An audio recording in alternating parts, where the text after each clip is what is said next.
Bingo, bango, bongo. This is the Bingo, bango, pongo podcast right here. Bingo Bango Bongo podcast. That's it. I'm Josh Gissel here with Jackson Gissel. And we welcome you to our first official Bingo Bango Bongo podcast for the Gissel family. The whole point in being here is to fulfill the life and legacy of Grandma and Grandpa Gissel, Dick and Jackie Gissel, to bring everybody together. And we want to share stories with you, with our family. We don't get to see everybody as often as we do. Life gets busy, and we're all going a million different directions. And so the point in this is we want you to sit back, listen to some stories from all the different family members. And today, in our first inaugural podcast, we're sitting down with Richard Arlen Gissel, the patriarch of the Gissel family. So sit back and relax. Welcome to our podcast, the very first one ever of the Bingo Bango Bongo podcast. We are possibly changing that name, but right now, that's where we're at. And we got our first very special guest, and without him, neither one of us would be here, right? That's a fact right there. So the whole point in us getting together is Jackson is the youngest of all of the Gissel grandkids, and grandson. Audrey's got me beat on the youngest. Okay, correction. I stand correct. And I'm the oldest, so my memory is already going. So, but I'm it's all right. You can forget about Audrey, so it's all good. It's Audrey. That's oldest of the grandkids. That's right. That's right. And I'm number one. I came out first. So, with that said, we wanted to know more about you, Grandpa. We want to learn more about all of the Gissel crew, but specifically, nobody would be here if it hadn't been for you and Grandma. It all started right there. Yeah. So we want to know more about you, who you are, and just to go to the very basics of it. Okay. Our very first question. Go ahead. Who are you? Who is Richard Arlen Gissel? Yeah, I'm the client. I'm the client. Shoot. You're good. You're good, Grandpa. Just take your time. Just tell the story. However, pretend like the microphones aren't here and we're just talking. All right. Anyway, I'm the master of the clan of the Gissel family. I think we got 68 or so people in our family. So if you do 68 interviews, well, you won't do all the great grandkids. But anyway. I'll be as old as you when I finish all the interviews. There you go. Anyway, I guess I would describe myself as a loner. I don't have very friends, and I based on the fact that I'm a loner, I'm persistent. I had a couple of goals in life, was to be an engineer, didn't know that thing, and that I pursued my girlfriend when she was 13 years old and everything, and I'll talk about that a little later anyway, but that's basically what I am. I'm a little smart, persistent guy. Yeah. And you say you're a loner, Grandpa, but what about when you were younger, in elementary, middle school, high school? Did you have any friends there? Not really. I was a family man all the way, and so forth. Even at 13, I'll talk when about you met the family. Huh? Even at 13, when you met her, you're a family man right there. That's who it's going to be. That's us. I had a lot of friends in my family. Now, what did you like to do though when you were younger? Well, what kind of activities were you into? I have to go fishing. Oh yeah, but I don't like it. No, you didn't like to go fishing. But who made you go fishing? No, yeah. Well, my mother, my stepmother, was had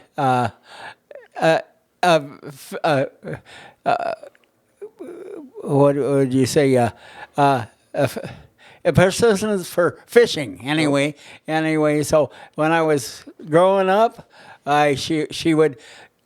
What she did is she salted the river with hog milk, and got holes in her holes for her thing to do, and then she'd get me up at 4 or 5 o'clock in the morning. So I would get out and we would get catfish all in the morning and so forth. And I would read and all that kind of stuff. And I would even she'd always get 4 or 5 big catfish, and they say, "Where did you get those?" And she wouldn't let them know because she had her special. A thing was Her secret spot. The spot where she had the fish hog melt. Now, what was her name? That was Vi. Vi? What was Vi's whole name, first and last name? I don't know what her middle name was. Was that her? Well, her last name though was. She's my stepmother anyway, anyhow. But that's the one I knew. Okay. I'll talk about the family and everything I know. I can go right into that right away. Yeah. Well, I had a sister. What you don't know about, I don't know. What was her name? Her name was Dorothy, and we call her Dolly. Okay. And she was about, I remember her when she was about 4 or 5 years old. She had a brain tumor. And they operated it, and it was successful. But the hospital's blood was, refrigeration went off, and they got 28 people that died from the blood. Wow. And it was traumatic for me. Yeah. Because we were very close at that thing. I was 5 and she was 4. But anyway, and everything. So anyways, I'll talk about my mom and dad a little bit. Go ahead. So my, I don't know what my Vera was my real name, or her mother, but I don't know. There was a real problem when mom divorced her, or dad divorced her at 2 or 3 years old, and she came into her life. I'm not sure where they came into her life, but she was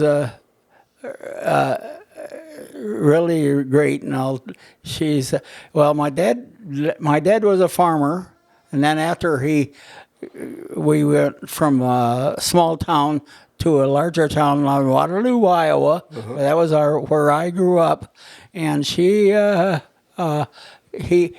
a truck driver, and when they get there, then he was a Caterpillar driver for a while, and then he became a truck driver driving local produce for all the in northeast Iowa. They were all small towns and everything, and I get to ride with him when I was about 8 or 9 years old, and everything. But anyway, that was what his what do you call him? His job anyway. And what was your dad's name? Huh? What was your dad's name? Leslie? Yeah.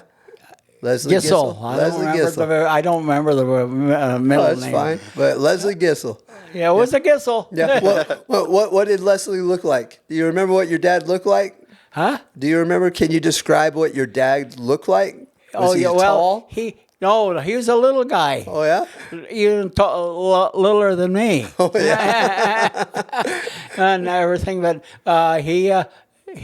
that's what he did and he was strong. He would get those orange crates up on his shoulder and a 100-pound sack of potatoes on the other shoulder. Wow. And deliver them into the store. Yeah. And everything. And it was fun for me to do that and everything. So I think that was probably, and then Mama, I call her Mom, and she was. I had a big garden, and she loved to had animals. We had a pig. Did the pig have a name? I don't know. We'll just call him Bacon.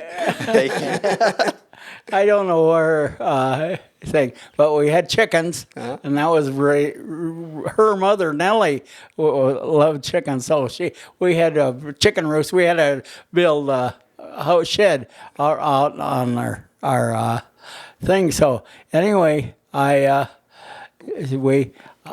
we went together. Well, I'll talk about that a little bit later when I talk about where I met Jackie, and that's my wife. Yeah. Where Deceased, huh? Where were your chores? Like, were you in charge of the chickens or the pig, or what were you doing? No, but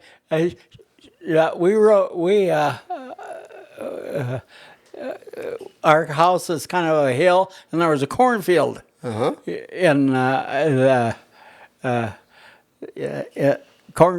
cornfield down to there, and I could see her house. And Jackie's house. I got myself binoculars because I wanted to see what boy she was dating. Anyway, she was.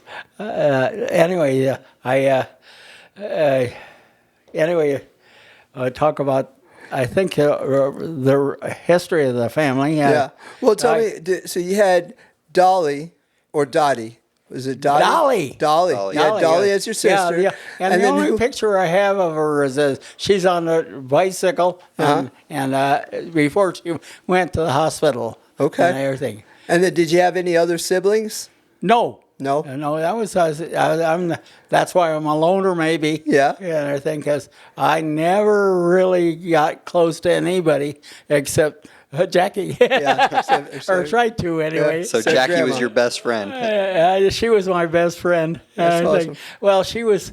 I was. She was about 13. I don't know how I got in her house, but she was so courteous to everybody and everything like that. And I said came out of that, and I went to my mom, and I said, I'm going to marry that girl. How old were you when you told your mom you were going to marry that girl? 13. I was you were 15. I was 15. You were 15 and she was 13. Yes. You said, I'm marrying that girl. That's awesome. When you know, you know. Now, when was the first time that you told Jackie, I'm going to marry you? I don't know, remember, but I proposed to her and everything. When I did propose to it, it was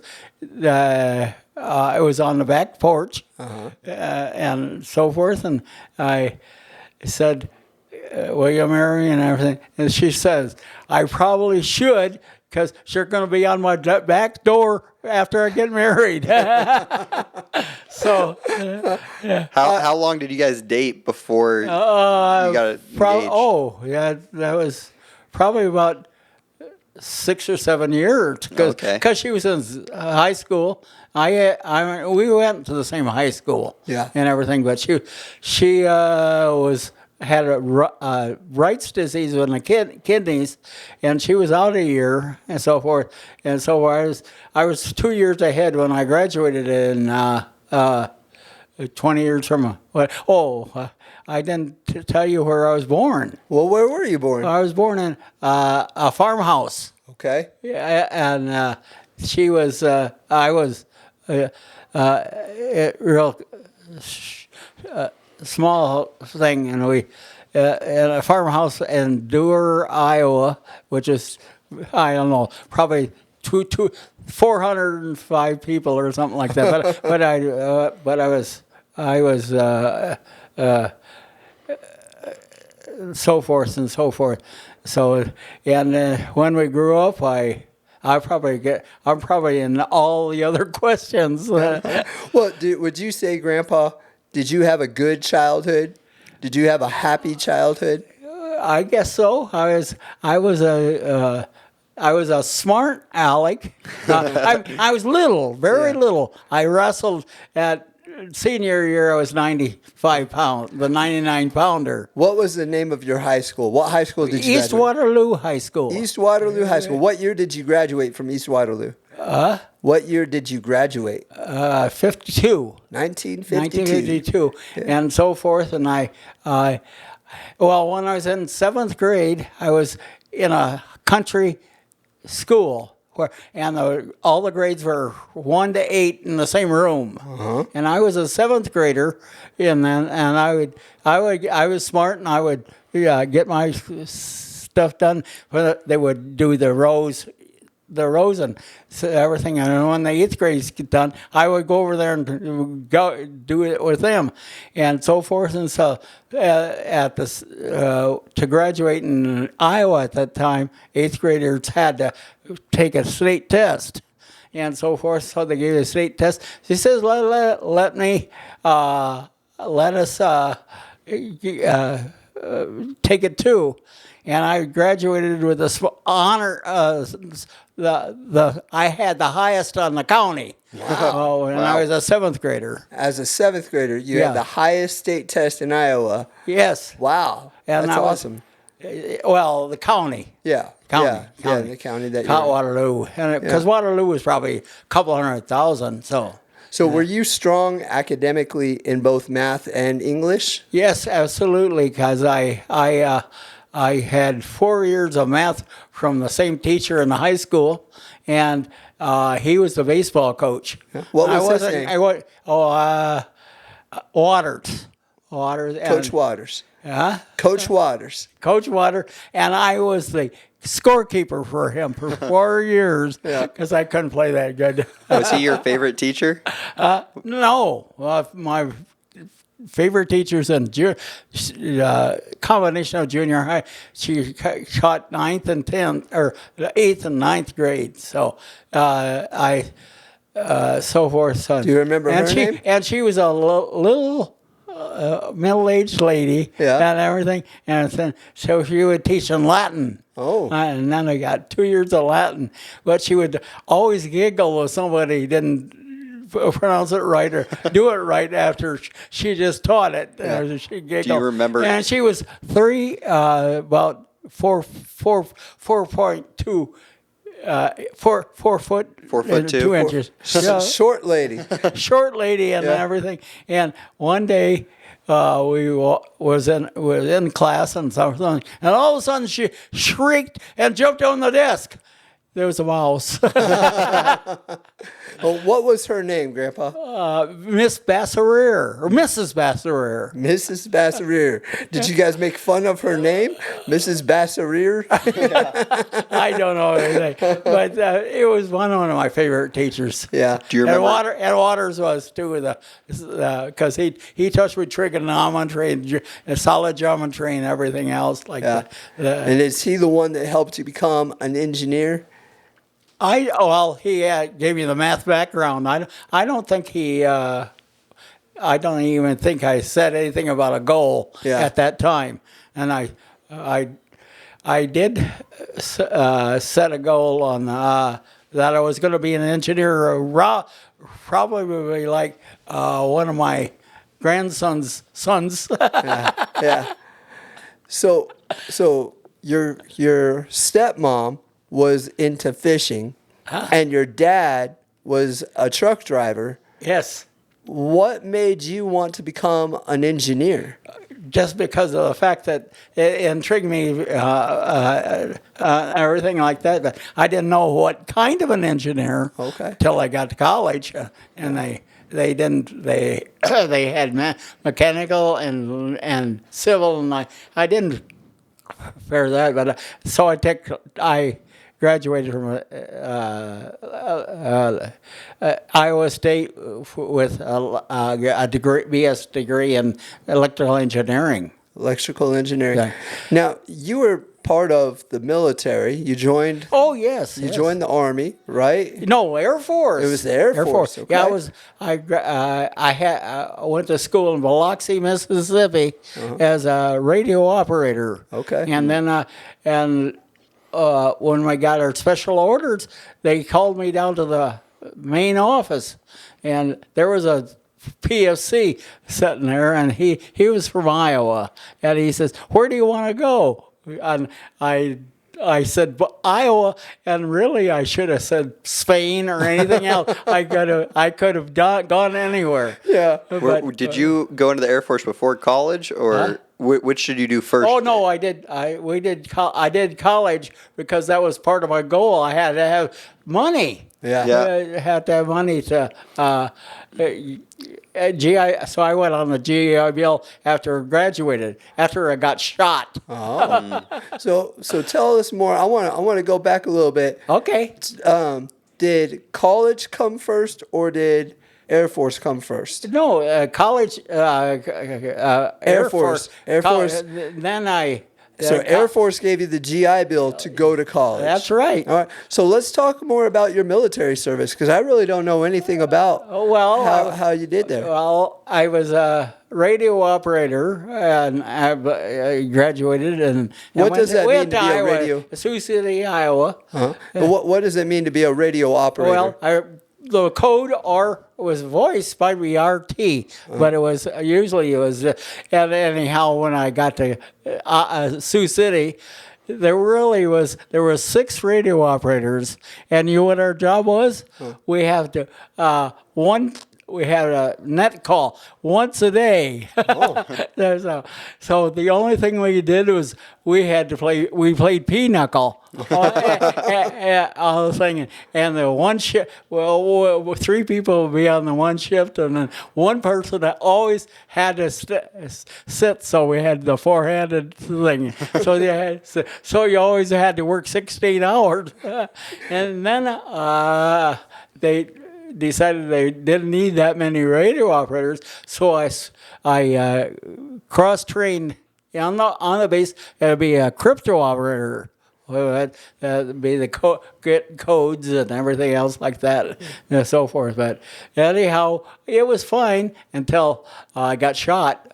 And I was staff sergeant in charge. He was I don't know. He operated a switchboard and stuff like that, and then one day I was on the teletype, and he was on the switchboard, and then they went bang bang, and it looked like a trump. But I got it on the left leg, and he got it on the right leg. I got it on the right leg, he got it on the left leg, and even the bullet that one on me came out on me and on him too. So he got 2 bullets. So where were you guys stationed that you got shot? Sioux City, Iowa. So who shot you? A PFC that didn't know how, hadn't been trained on the 45. So friendly fire guy, yeah. Friendly fire, a guy just in the area. Well, no, he was a private. Yeah, well, but it was a accidental discharge. Well, he didn't know how to operate it at all, and it went bang bang. But he wasn't trying to shoot you. No, he was just the only thing is that the staff sergeant never exercised in the hospital and everything, and his leg was like 60 degrees. He never did that, and he came back to the base and punched the guy out and everything. The only thing was the PFC got a 30-day suspension. That was it. That was it. So you're in one of the safest assignments. You're a radio operator in Sioux City, Iowa, just hanging out, playing pinochle, and all of a sudden you get shot in the leg. But anyway, that really got me and Jackie together, though. Tell me more about that. How did that happen? What? How did you getting shot in the leg help you and Grandma get together? Well, when I was in the hospital in Sioux City, my folks brought her up and everything and so forth. So anyway, I had already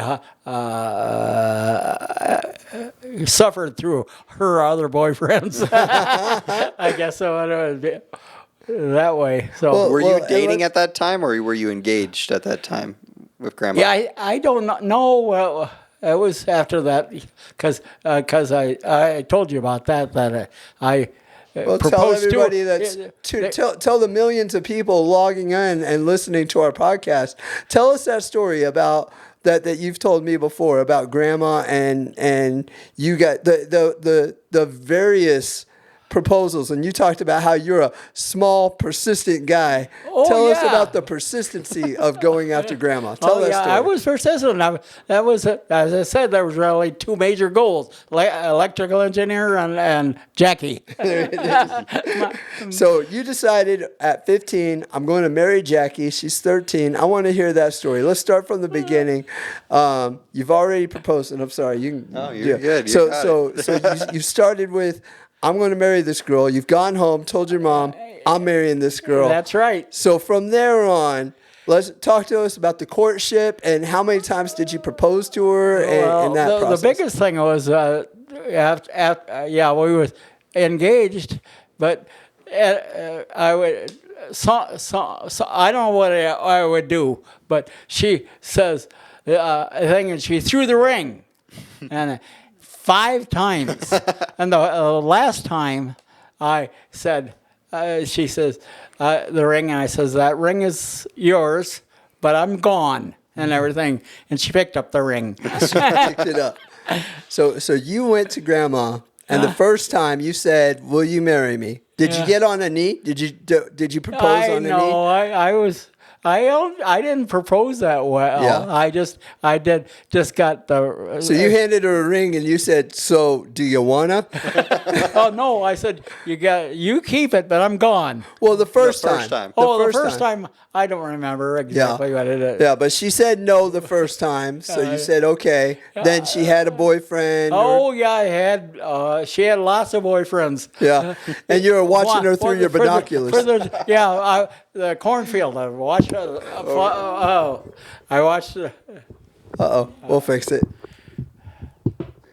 I would in the cornfield.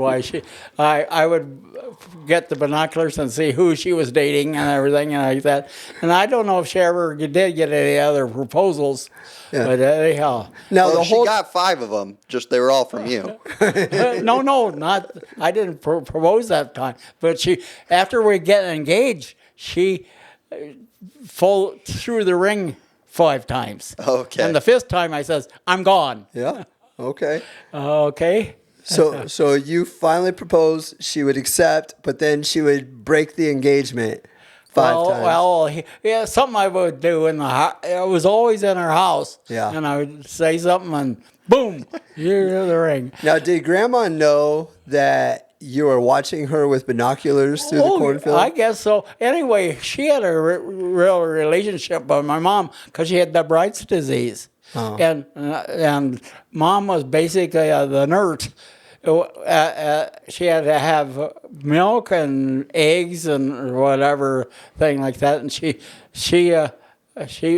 nursed her for 1 year, and everything like that. And then that's when I started to play canasta with her folks, my folks, and her and me. I don't know what partners we were, but it was 6-handed, and so.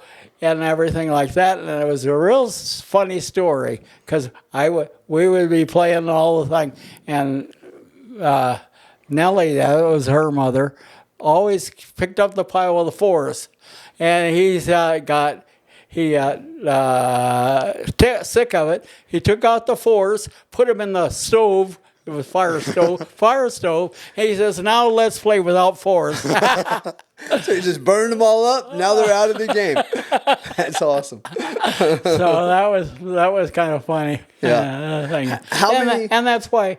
And really, I really actually get to know her well because we play canasta a lot. Okay. Was Grandma an only child too? Or was she an only child? Was Grandma an only child? I don't know because after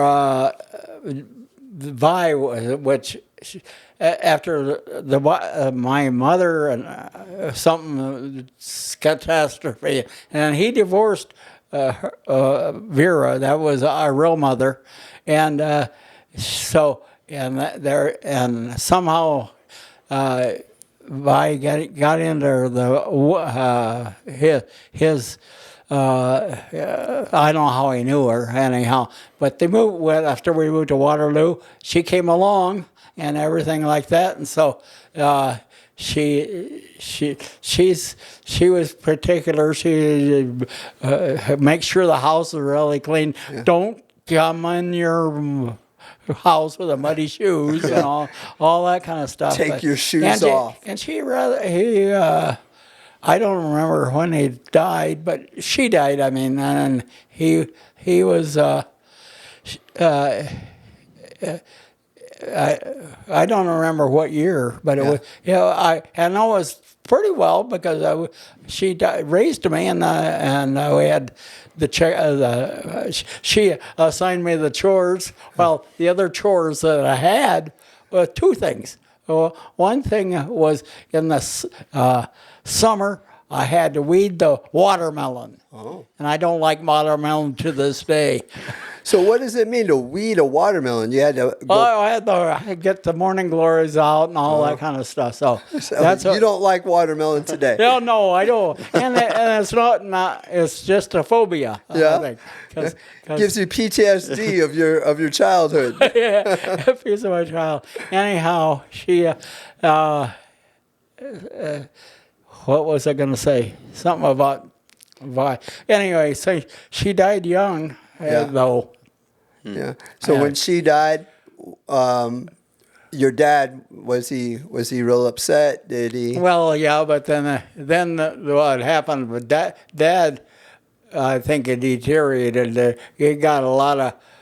He probably had a different one every week and everything, and they fleeced him of all his saved anything, and so he was really alone after that, and then he went to Chicago and so forth, and then they really did think he was drinking and all that kind of stuff, and the women would. Yeah. So were you already in the military when your dad went to Chicago? No. So it was so anyhow, but I don't know what happened and everything. Now, Grandma, talking about Grandma's family, did she have any siblings, any brothers or sisters? She had two brothers. Okay. Two brothers. Older or younger? They're 20 years older than her and everything like that. And her real name is Polly. All right. But the boys, her brothers, says, I want boys. So they always called her Jackie.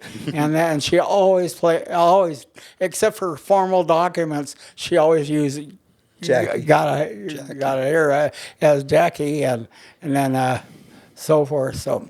Were her brothers around a lot? Did you see her brothers a lot, and were they around, or no? Well, they were off doing their own thing? I saw them after about a year after we got married and so forth, and she had the two brothers there, and they said, "Hey, do you ride a horse?" I says, "Well, I have," and everything. So they got me on a horse, and they says, "We're rustling. We're not rustling cattle. We're doing cattle, herding cattle, and everything."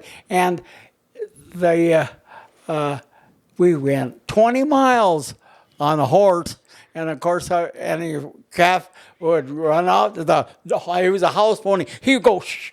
I was just on a saddle horn. I had a saddle horn and everything. So, but I couldn't walk for a week. Wow. Yeah. So that was much experience on her brother. So but they were good guys, and her brother was in the service and a prisoner in Germany. Really? World War II. What branch of the service was he in? I think he was in the Army. I am sure. Yeah. But when he was captured as a prisoner, did he ever get out? Oh yeah. the war ended, and then he got out after the war was over. Yeah. Do you remember what the years were that you served in the military? Yeah, What years? I think 52 to 56. 52 to 56. Yeah, 1952. Right.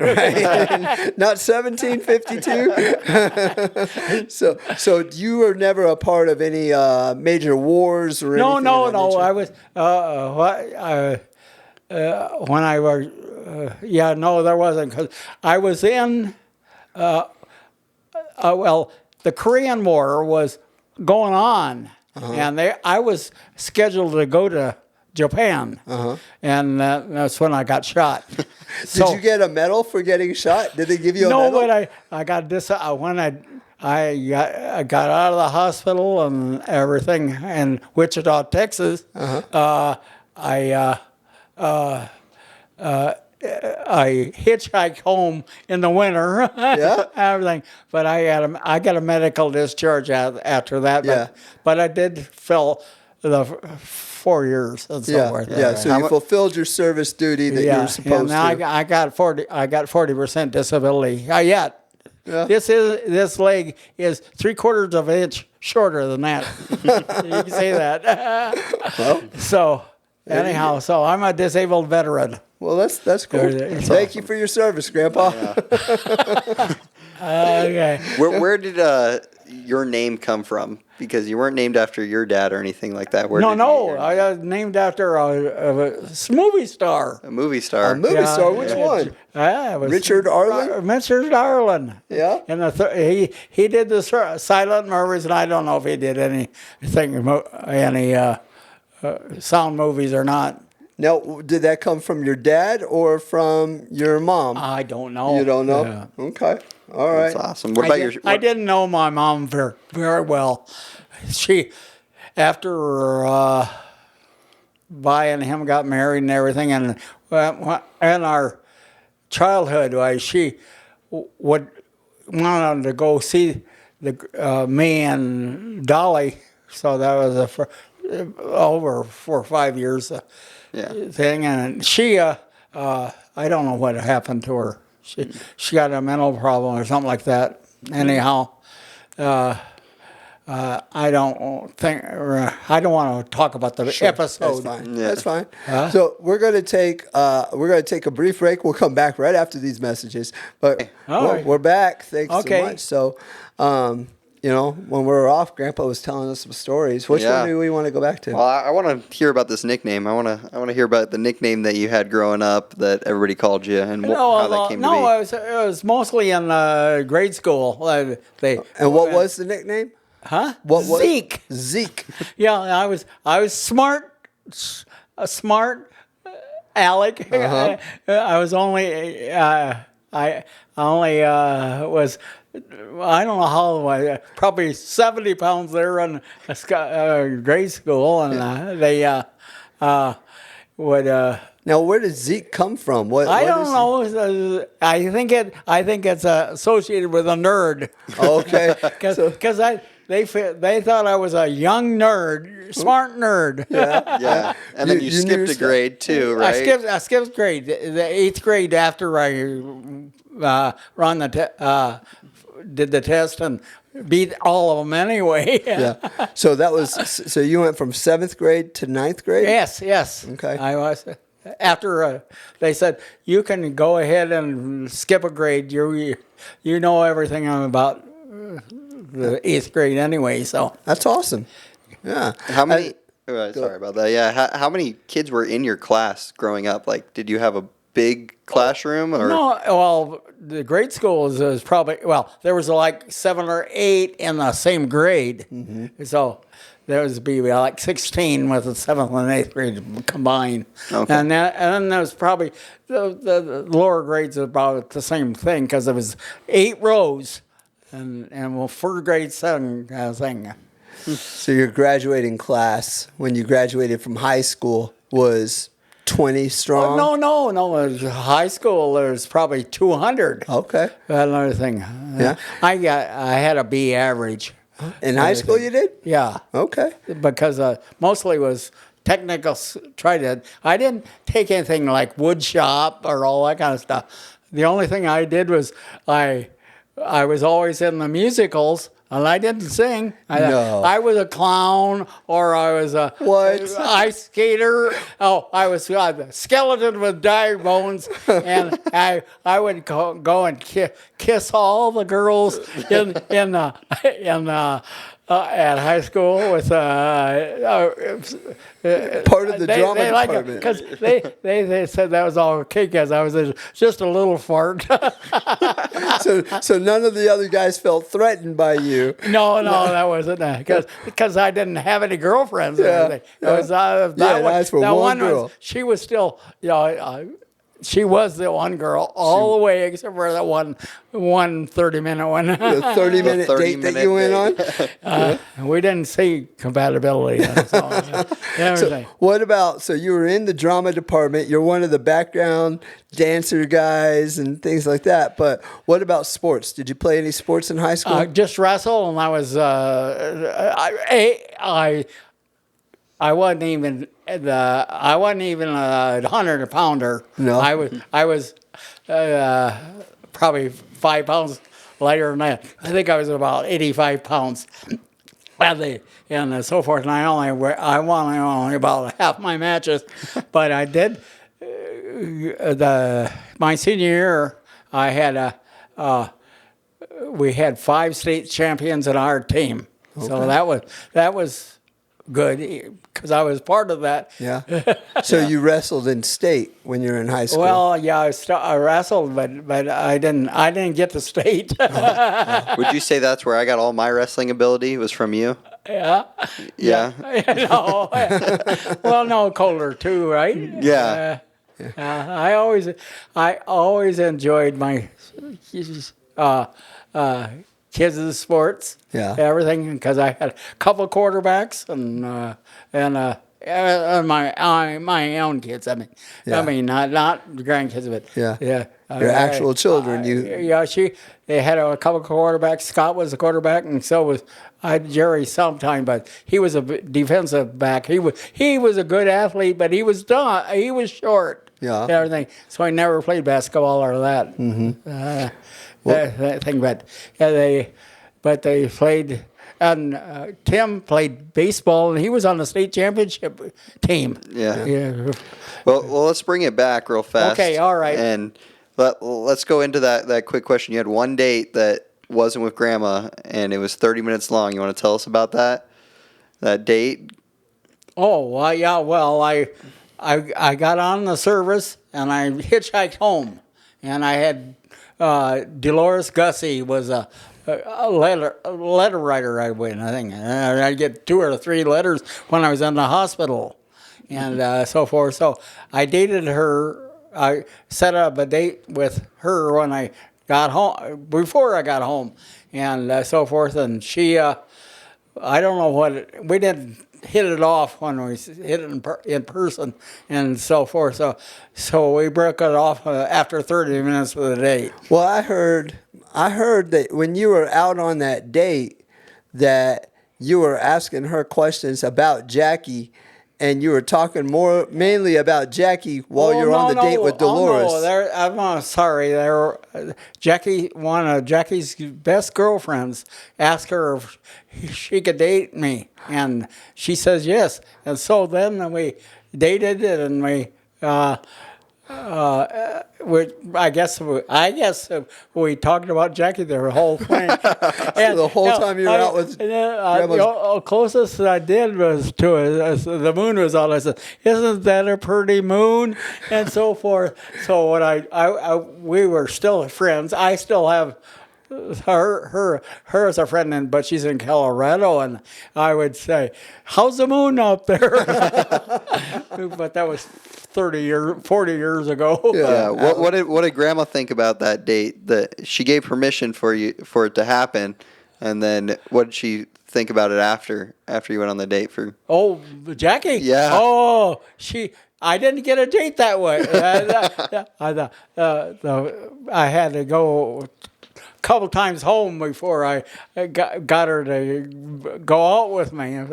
She was burning because she was ready. She got all dressed and everything else. Figured I would be go ahead and get a date, and I didn't. So that was kind of a jealousy thing. Yeah. I don't know. Yeah. So you finally propose to Grandma, and she accepts. When did you guys get married? Oh, this is only about 9 months later, I think. Yeah. She threw the ring 5 times during that 9 months. Yeah. Yeah. But what was your the wedding date? anniversary? Huh? Yeah. What was the date? I don't know. The wedding date? Your anniversary. When did you get married? I married March 19th, 1955. Yeah, 1955. 1950. Yeah. Where did you get married? In the Little Brown Church. Little Brown Church. Yeah, in the Vale. In the Vale. That's in Waterloo, Iowa, right? No, that's in Charles City. Okay. It's about 50 miles north of Waterloo. Okay. But everything, and it wasn't too much. My best man was one of my sergeant. Everything and Was it the guy that got shot in the leg? no. He was even, but we were kind of good friends in the service of that. Anyway, we got Paul Bigelow, and he was from Boston, and I've never seen him after the wedding ever. Really? Never even conversed with him so I wasn't really a close friend, but at least I had somebody to. Well, why did you guys get married at that church? I don't know. Yeah. I don't Just wanted to. Grandma probably wanted to. Yeah. Yeah. Probably were, so forth. And I, before we got married, we were at her father. Her dad sent her to airline school. Yeah. So forth, and that's about 90 miles from Sioux City. Yeah. And I got a car, so I would be down there every weekend and everything. And we didn't decide there when we got married, but anyway, it was close enough. And her dad says, I spent money on you to get be airline stewardess, and you come and he said to me, you. I don't know, something like that. Anyway, he wasn't very happy. He wasn't happy. Well, and you mentioned, this brings me to another question. You mentioned a car. Do you remember your first car? Like when you first got your driver's license, what kind of car did you first get? A DeSoto. A DeSoto. What year was it? I don't You don't remember. know? But you got a DeSoto was your first ride? That was your first wheels? What color? Yeah, well, I had the first car I was in high school and everything, and I had actually I probably busted it when I had Jackie and 3 other girls in the car and everything, and then we were racing a new car with the boys into Dubuque, and it's all hilly, and so when we get on there at the game, it was sputtering. So I think, and so I had the cracked block, everything like that. Messed it up trying to drag race. Yeah, drag race all through the hills. They got there about 2 miles, or 2 hours ahead of me. Now, what color was your DeSoto? Do you remember? Blue. Blue? Okay. Yeah, blue. That's cool, man. That's awesome. Well, Jackie always had a car too. Her dad gave her a car on everything, and I don't know what, it was black. Something black? Yeah, something black. Okay. Yeah, nothing exotic, but she would drive to high school in it. Now, when the kids that drove to high school, did that make them super cool the way it does now? Huh? If you were the one that got to drive to high school, were you one of the cooler kids? versus the No, one? I didn't get it. She did it. She did high school. Yeah. Actually, when she started back in there the first year, and I was still there and so forth, she would, we had to catch a bus at that time and everything, about a half mile away and everything like that. So I would try to get down there and walk her to school. And of course, she didn't like me at that point.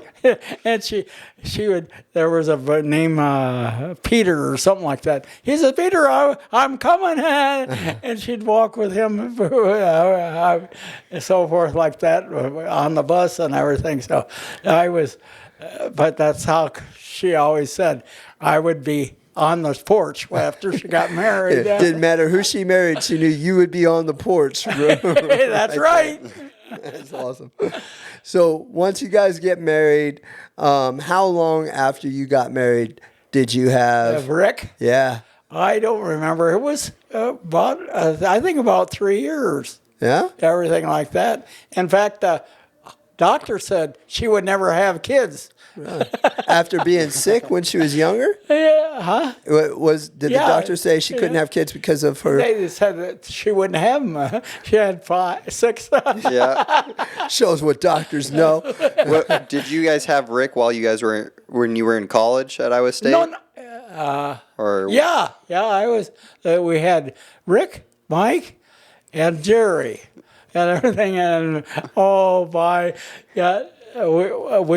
Jerry's Rick and Mike were very passive. They would like to watch TV, and Jerry wanted to play ball, pedal ball, or out in the thing, and they would be watching TV and laying on the floor, and he would go and hump their heads. Let's go. And of course, it was at that time, it was in their house, Nellie's house, or Jackie's house. And Nellie said, "Don't do that." So the doctors told you guys that grandma could not have kids for 3 years. And then one day she finds out she's pregnant with Rick. I'm not sure. I'm not sure. Well, when grandma told you that she was pregnant the first time, just tell us that story. What was that like for you? Do you remember when grandma first told you for the first kid, we're going to be parents? I don't know. You don't know? Okay. I don't remember anything. Yeah. I don't remember that. Yeah. We just, all I did was it says, every time I hang my pants on the bed, we got a kid. I'll do it too. That's so funny. Yeah.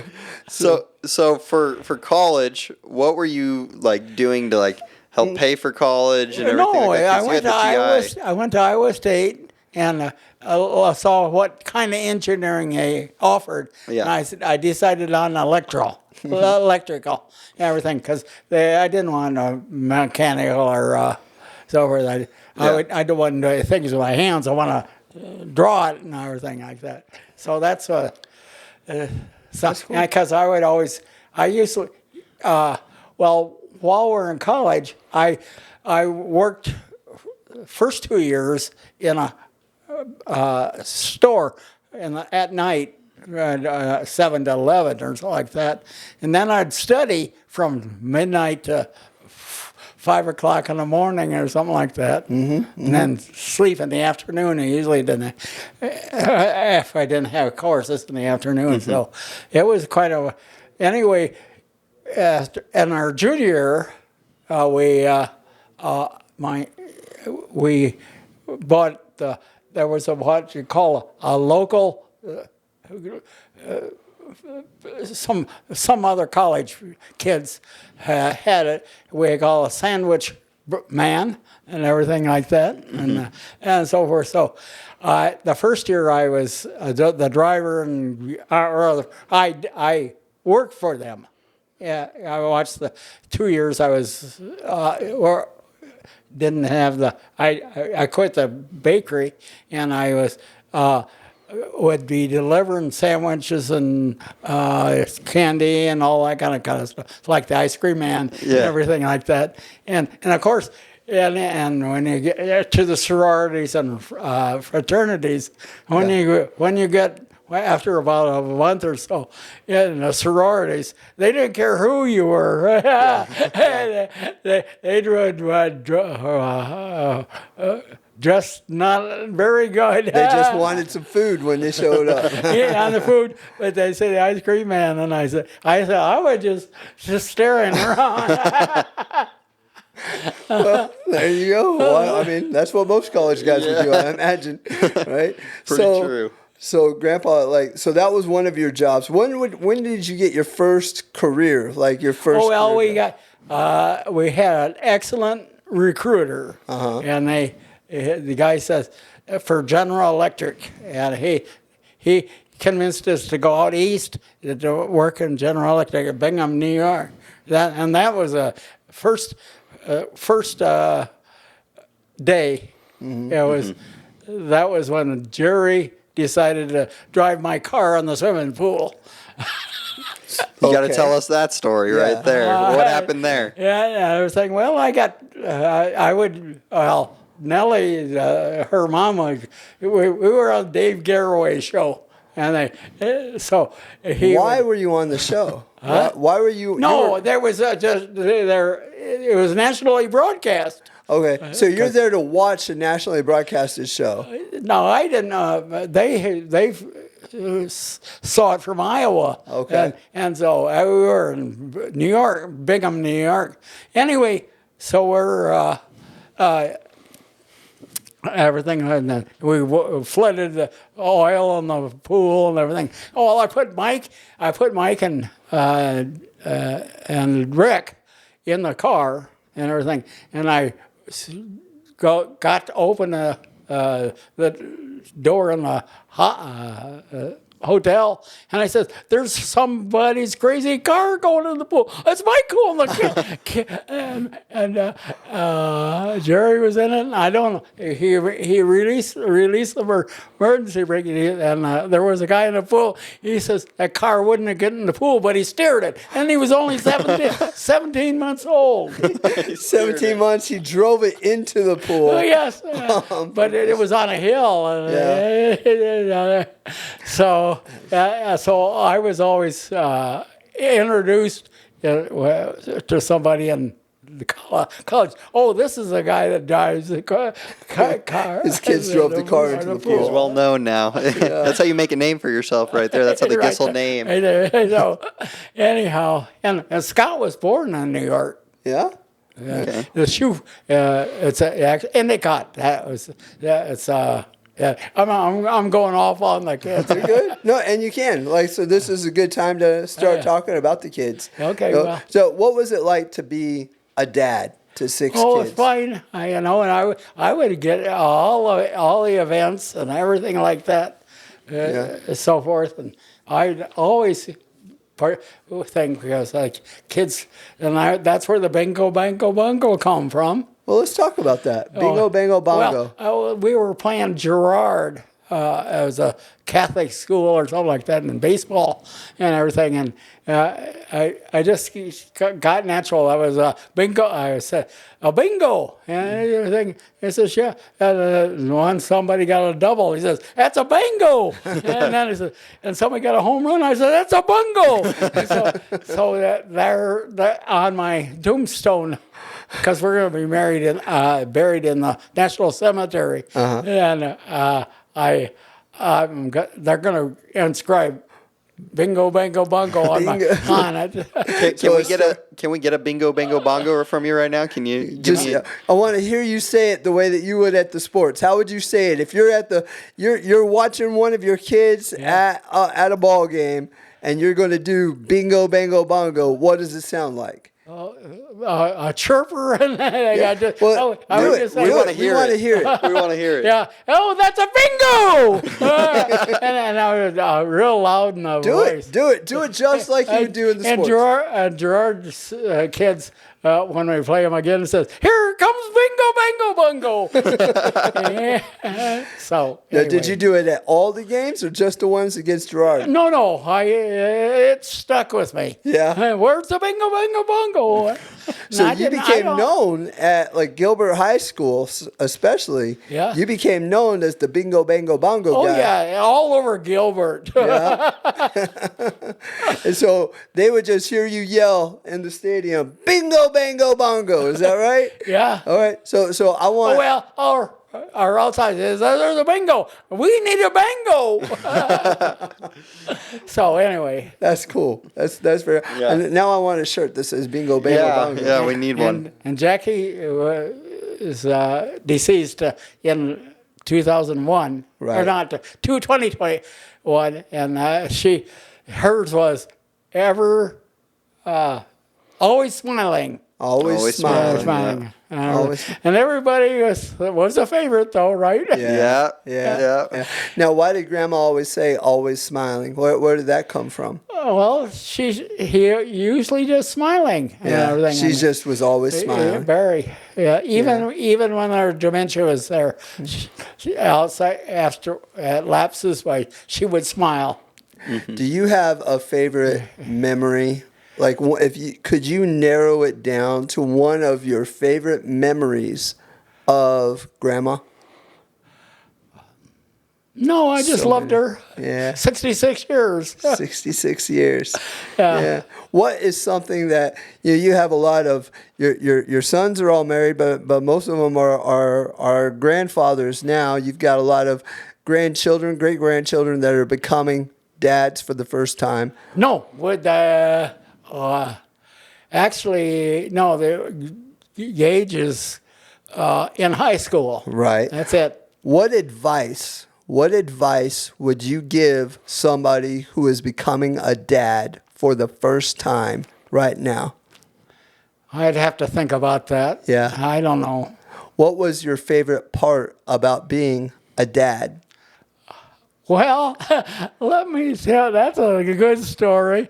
When I went to work at Motorola, everything, and for 30 years, I would try to design on my boss's blackboard for 1 to 3 o'clock in the morning, and she got tired of it, and so she put on a bulletin on the door, "Part-time father, welcome," and everything like that, and find family inside. So when the next morning, I took that sign and put it on the bulletin board of Motorola, and she got all kinds of calls, everything. And two of my best friends, at least in there, not friends, but ones I really worked with. They were good friends forever after that. Yeah. What were their names? I don't remember. No, remember. Yeah. Okay. Did you and Grandma, did you guys go to church? Oh yeah, we're the Methodist. Methodist Yeah. church. Right. And so We had Methodist in Gilbert and a Methodist in Mesa, and Bella, the one on the main. It's and Methodist church. faith is something that defines all of us in a lot of ways. What would you say is your belief system? Do you believe in God? Do you believe in heaven and all that stuff? What do you believe in? Well, I really Jackie was, and everything. So I went along with it and so forth. Yeah. And Tim tried to get me, and he gave me all the questions and all that kind of stuff. But I didn't. I don't have it. Yeah.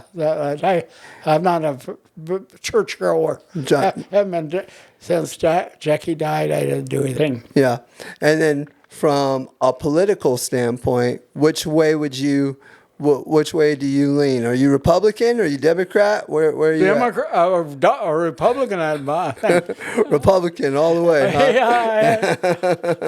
Yeah. Well. Yeah. We're We're Trump people. Yeah. Okay. All right. Yeah. I got another question real fast about Grandma, and you were saying that was her always smiling. Yeah. Was her saying and everything like that. With the kids, did the kids have any nicknames that, or like anything that they would say to you guys or anything like that? I don't remember if they is. Yeah. Okay. Who was the most well-behaved child out of all of your grandkids, or out of all your children? I mean, Probably Rick. yeah. Rick. Well, Mike was different because he had his symptoms. Yeah. I mean, he had Jackie would go and down. He had at least in the grade school. I can't remember the name of the school, but it was a craft specialist, and he would go for about 2 or 3 years, and she would either teach him or else let them teach him. So and everything, and then he was always a very loner and everything. He didn't get married. So Rick, Mike, and Jerry were all born in Iowa, and Scott was born in New York, and then both Sandy and Tim were born in Arizona. Yeah, Okay. yeah, that's right. I didn't want Jerry. I didn't want to name him because I wanted a girl. Oh. Yeah. There's a girl named Sandy, and of course, so I wouldn't name him, and they says you gotta have a name before you can carry him home. So how did you decide each of the names? Talking about names, how did you come up with? Well, Rick is obvious, Yeah, I think. but how did you come up with all the rest of the names? I don't know. She named him. Except Sandy. Yeah, that was yours. I- Now, why did you want Sandy? How did you know you wanted Sandy as a name? I wanted Sandy on the first one. Yeah? And I said, that's why I didn't want to name Jerry. Yeah. Well, Sandy is obviously not from an old girlfriend No, because I don't know. You don't know? Okay. You That's just what like I the name Sandy. Yeah. Okay. And I did. So anyhow. So you always wanted to be a girl dad. That was the goal from baby number one. You were excited to have a girl and name her Sandy. Yeah. Yeah. Yeah. So I wouldn't name him, and so Jerry was named, but he was the active one. Oh man. So we was know terrible. that Rick was the most well-behaved. You've talked about Jerry. Which one of your kids was the opposite of the most well-behaved? Which one kept you up or kept you busy that you weren't sure they got in trouble the most? Who got in trouble the most? Oh, Jerry. Jerry by far? Oh yeah. When we were in college, and Jerry was, I don't know, about 3 or 4 and everything, and we had to pick up all the chairs. So because he would climb up on the top of the refrigerator and everything, and we had to put him on a clothesline and Attach him like you would a dog run? anything like that. And my stepmother would. He says, "I'm not going to have no grandchild of mine," or put me on the fence, the clothesline and everything. So she says, "So you're all yours," Vi says. And about an hour later, he was on the clothesline again. So, but that's elementary level. When they got to high school level, Yeah, was but it that still in college. Jerry? That was in college. Well, but when your kids were in high school, was Jerry still the one that gave you the hardest time, or? Oh, I don't think. Well, he had a friend that was kind of on the neighborhood, so they would do all kinds of different things on the neighborhood and so like that. And of course that kid's in jail. Which is ironic because Jerry joined the police department and SWAT and all that stuff. Yeah, Would you say that Jerry took after you the most, or which of the kids took after you and which took after Jackie? Oh, I don't know. I can't. I don't know. They have a little mixture of both, I guess, in there. No, I don't.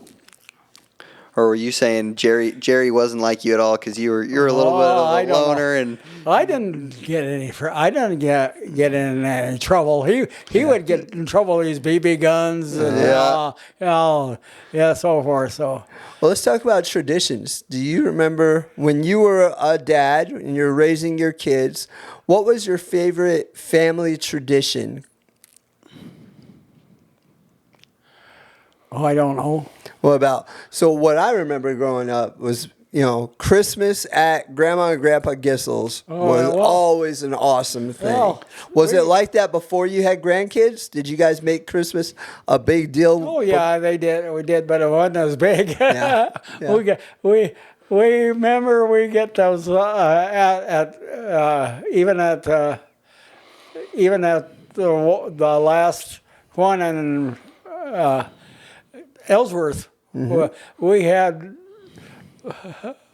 everybody there. So many presents. We remember it. We have little chairs for the little kids, and they'd open their presents first and everything like that. And Ellie and her folks were there one time, and they were amazed. No tradition in the Orient like that. And that was, So when would you say that the Gissel open door kind of started? Was it because, like you said, when Jackie was younger, that there's people always inside their house, moving around? Probably so. Was that once you guys got married, it was just like right away, doors open, people coming in and out all the time, or was probably it until you because moved of Jackie? Because I was a loner. I would go on the computer looking at sports or a game or something like that, and she would be anybody else like that. We had Colder a lot before with his lip and everything. Yeah, everything. So she catered to him and.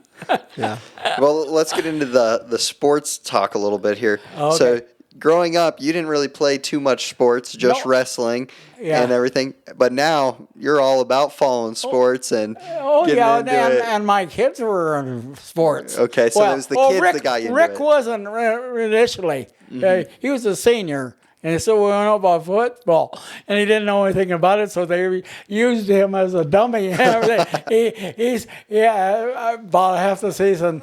And when Mom says, you got it, you got to start. You started, you got to finish it. Got to finish it. Oh, so he was just a tackling dummy. He never did it again. Oh, poor Dad. But he was smart. When we during the one on Elliott, where the big, in fact, most of the kids grew up in the house on Elliott thing, and he would we had to take off all the bricks on the wall thing because it wasn't built for that kind of foundation, and so Jerry, we were going, and him and Scott? Tim. No, I don't know if it was Tim or not.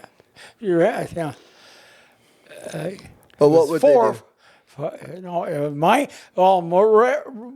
Mike was paired with Rick. And Rick says, no, we're not going to do that way. Because they were handing the bricks down one at a time? One at a time on Jerry and everything. We're going to go. And Rick says, we're going to put a chute on there, and then we'll just slide them down. And they got more than that. That's smart. That's smart. As far as put the bricks on the... Well, and I have to say, when I'm raising my own kids right now, my oldest son, James, is very much like that. He's not into sports, but he's the type of guy that will look at a situation, and I could see him saying, no, we're not doing this one at a time. We're going to do this like a shoot, and we're going to send it down, which is just like his grandfather now and his great-grandfather, apparently. So that's kind of cool to know that background. I think the engineering thing. Yeah, because he's all about engineering and creating and designing and stuff like that. But I could also see my poor boy being the tackle dummy his senior year of high school. God love him. So you're doing your interview right now. That's just it. I am. So Okay, that's true. I got a little sidetracked. I Probably would got- say probably got let's go all 10 right. more minutes. That'll take us to about 6 o'clock, and then we'll call it for the evening. But we'll do this again, Grandpa. A couple of wrap up questions. I want to do some more advice type questions. What advice would we like to hear from Grandpa? Yeah. So, I mean, for me personally, growing up and getting to, basically hang out at your guys' house all the time and everything, what is the one thing that you would say is like a necessary for like the grandkids in the future that you just need it there to keep them entertained or just keep them wanting to come back around and everything like that? Because I know our whole family always wants to come and see you and we tell these crazy stories and everything like that. But like, what's one thing that you would say is what kept bringing everybody back around? Mom. Yeah, Grandma. Yeah. And grandma, and so forth. And some of the great grandkids come to me and some don't. Yeah. And everything. So I kind of got my favorites too. Well, okay, let's talk about advice for finances.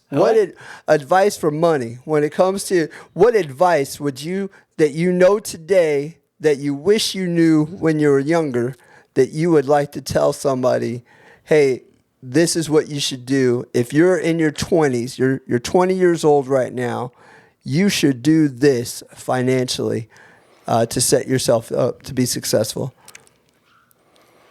I look at you, Grandpa, and I think, okay, you're retired, but you did things well. Like you had a pension, and you guys made good financial choices. Yeah, well, and when I retired, we looked at each other and says, "What are we going to do?" Yeah. And we said, "We're going to travel." Okay. And we had 20 to 25 cruises. Yeah. 20 to 25 cruises. At least 20 at least. Where was your favorite place to go? Alaska. Alaska. Yep. Out of everywhere that you went. Now, when you went to Alaska, because I have an Alaska cruise booked for next year. What should I do when I go to Alaska? We besides the cruise, we didn't cruise back. Okay. We went inland and everything, and the Deming Mountain resort, and then we went to Fairbanks, and then we got a biplane. Oh. And got a biplane and went to an Eskimo village. Okay. And everything, and that it was an old school bus they catered around and everything, but it was very sad because the teenagers, a lot of suicide rate because all they have to do look for is to fish and sell fish. Yeah. And there's no opportunity for them. In an Eskimo village. So what made Alaska your favorite trip? After 20, 25 different trips, why was Alaska your favorite? I don't know. I think our land cruise, not cruise, but The land portion? the land portion where we got a bus, Yeah. 22 to. There was about 25 people on the bus, and they're mostly Australians. Yeah. And everything, and we had a ball. We had a German guide, and he'd been doing it for 23 years, and he would know when we would get to a resort like Rome. Yeah. He would get in the back door, and we'd get in and down all the no, we didn't get to have to go in lines at all. He would get it in there, and then when we every day we would get we have to go the last resort we have to go to back to the hotel and eat. Yeah. And he would know all the black streets, and he'd get into everything. He would always be first. Yeah. Everything. So 22 days, and it was two days too long. We just let's get down because we had to Paris, and then we drove to Germany, and I met my cousins. Yeah. And it's about 100 kilometers or something north. And so I got we we got to go to the church that my grandfather was wed in. Yeah. Everything. Cool. So that was kind of fun. And the only person that spoke English was his daughter, and we everything. But it was fun and everything. That's cool. Yeah. Man, but when I was in Scotland, I had to drive. Oh, that was terrible. Driving to Scotland, stay away from it, huh? Left field, I had On the other side of the road. yeah. On the other side of the road. Is Yeah, that well, what it is? it was a narrow road. They couldn't hardly. Yeah. And one lady saw us coming. She ran before the puddles. It was raining, and it was raining. Yeah. Yeah. And so everything was on the door. So it was raining, and the dish wiper and all the clutches and all that kind of stuff, because I was a manual. Yeah. Oh man, I was supposed to. It was a half an hour from the for thing, and it took me 2 hours to get to bed. I get in the roundabouts and I go round and round. Yeah. I got another question about it. With the great grandchildren, and some of them aren't born yet or anything like that. What would you want them to know about you? Sure. What would you want the great grandchildren that are maybe babies, toddlers, or even the ones that aren't born yet? What would you want them to know about their great grandfather? What about Richard Gissel? Yeah. What I basically told you, I guess. Yeah. That forth. I had a lot of experiences, probably not as much as we should, everything, but we had a lot of fun. Yeah. Well, this is our last question for the evening, but I want to give you an opportunity, Grandpa. Imagine everybody in the family is listening to you right now. What is one thing that you would like to tell everybody in the family? Pretend like they are all in the room. What is one message that you would like to say to everybody in the family? Just believe in God, and go to church, like I didn't, but I think I should. But I had a mate that did, so that was good, and everything. I still got pictures of Deanne and Tim at church, because they would go. Several times we got to go to your church and everything like that. So, but and she loved it. Yeah. So forth. So I guess that would be the one thing. So forth. And please, don't fight with each other. Just tell them you're the favorite. You're the favorite. No matter who you are, know that you are the favorite. That's right. All right. All right. Well, Grandpa, thank you for taking time to talk to us tonight.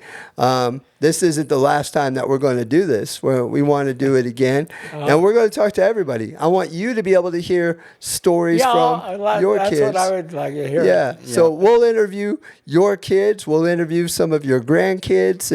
And we want to share those stories with you just as much as we want to hear stories from you. Okay? Because I don't have a lot of experiences with the great grandkids and everything. Well, the whole point of the podcast is to try to bring the Gissel family closer together. I do like to. I did the grandchildren, but I haven't done anything really with the great grandchildren. Yeah. For Scott, he goes. Here he's got his girls, and she's in the state tournament. The longer girl, it was one of the prelim games and state tournaments, and they were down by 2 runs or one thing, and she doubled to bring them all in. Well, that would be a bongo. Yeah, what would that be right there? That's a bongo. right? That would be a bungo because you.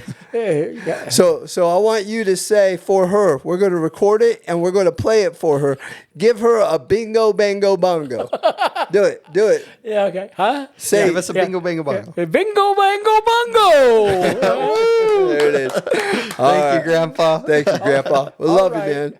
I don't know if that was a very good interview, but We just want to thank you guys for watching the Bingo Bango Bongo podcast. We got to go over Grandpa's childhood and just go into kind of his life with Grandma and just how we got to where we are right now and everything. I had no idea. You should never bring Grandpa any watermelon. Don't do it. It's not a good look for Grandpa. Traumatic. Yeah, it's a little traumatic experience. He's not feeling the watermelon.